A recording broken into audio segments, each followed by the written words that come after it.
À toutes, une fois, Rabbi Yankel Galinsky est venu voir le Rav Shach. Et le Rav Shach lui dit, Rabbi Yankel, dis-nous quelque chose. Alors, Rabbi Yankel Galinsky, il a dit que la Gemara nous raconte qu'une fois, Rabbi Elazar était malade. Et Rabbi Yochanan est venu lui rendre visite. Et il a vu que Rabbi Elazar est dans une maison sombre, obscure. Alors, pour faire de la lumière, il a écrit qu'il a levé sa manche, et de son bras est sorti de la lumière. Et Rabbi Yankel Galinsky pose la question, pourquoi il a besoin de découvrir son bras? Sûrement le visage lui-même de Rabbi Yochanan, il éclairait, et il était comme il avait un éclat plus que son bras. Il rayonnait. Et il a dit que de là on apprend que ce qui est caché rayonne plus que ce qui est découvert.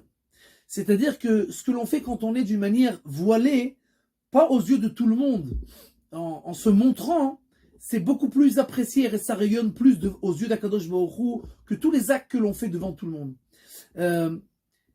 Quelqu'un vient de m'appeler là, il y a 2 minutes, pour me dire qu'il a vu le livre que j'écris sur David ou Bathsheba et qu'il voulait, lui, donner de l'argent pour réimprimer ce bouquin. Je lui dis, ok, mais Simcha Rabba, il n'y a pas de problème, mais il a dit, à une condition, je veux que mon nom ne soit pas écrit nulle part. Je dis, Ashrecha, c'est très bien. Baruch Hashem, ça montre que la mitzvah, elle est faite à 100% que pour la mitzvah, pas pour se montrer.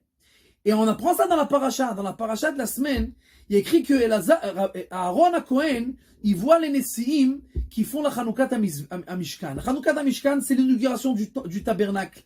Et les Nessiim, les princes, ils amènent dans des charrettes des cadeaux et des pierres précieuses et des offrandes, etc. Aaron HaKohen, il a écrit que lui, il n'était pas dans tout cette inauguration, et donc Akadosh Baruch Hu, il avait un peu mal au cœur, pourquoi moi je suis pas là-dedans? Et Akadosh Baruch Hu lui dit, sois content parce que ta part est plus grande que la leur, parce que toi, tu allumes les bougies dans le tabernacle, dans la Chanouk, dans la Menorah. Quel rapport? L'inauguration du tabernacle, c'est l'inauguration. L'allumage des bougies dans le candélabre, c'est l'allumage. C'est 2 choses qui sont complètement différentes. Pourquoi Dieu il dit ta part est plus grande que la leur? Eh bien tout simplement parce que eux, ils font ça en grande pompe. Tout le monde voit, tout le monde entend, tout le monde est ébloui, éclaté par la beauté, par le tararam, etc. Toi, tu fais ça à l'intérieur, personne ne te voit. Tu allumes les bougies quand tu es caché des yeux de tous.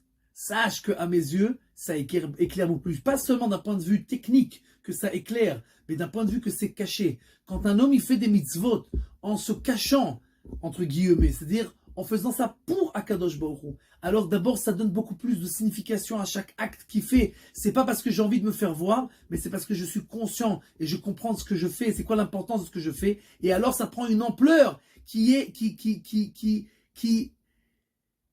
va éclairer beaucoup plus que n'importe quel acte que l'on va pouvoir faire aux yeux de tous. Alors, apprenons ça, parce que maintenant, chaque instant qu'on est tout seul, on peut faire des actions qui sont énormes. On n'a pas besoin d'attendre d'être dehors pour que tout le monde nous voie. Chaque instant peut prendre une signification extraordinaire. Be'atzlacha lekulam.